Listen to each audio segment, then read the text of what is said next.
na pinakaiingat-ingatan ni Dingdong Dantes ibinulgar ni Marian Rivera. Dingdong hindi kinaya ang totoo. Isang pasabog mula sa aktres na si Marian Rivera ang gumulantang sa mundo ng social media at showbiz industry tungkol sa kanyang asawang si Dingdong Dantes na siyang ikinagulat ng karamihan dahil ngayon lang lamang malalaman ng publiko.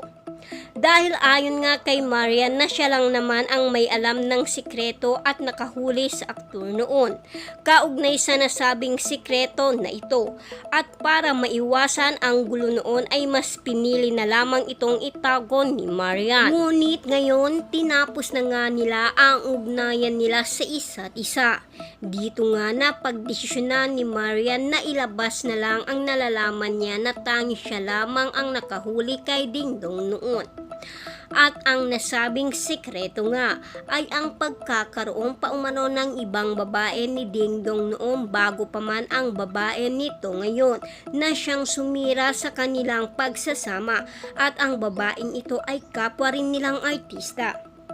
Sa pagkakataon na nahuli mismo ni Marian ang kakaibang relasyon mayroon si Dingdong at ng artistang hindi na pinangalanan ng aktres, ay mag-boyfriend at girlfriend pa lang sila noon ni Dingdong. Kaya't wala siyang karapatan para magalit ng husto sa aktor.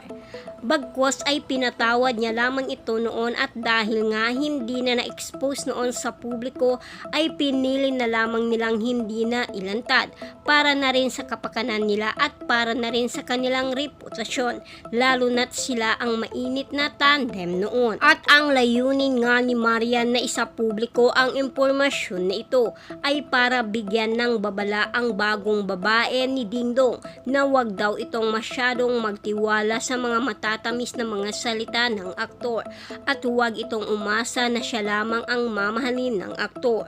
Dahil ang pagtataksil daw na ginawa ni Dingdong ay hindi ito ang kauna-unahang nangyari.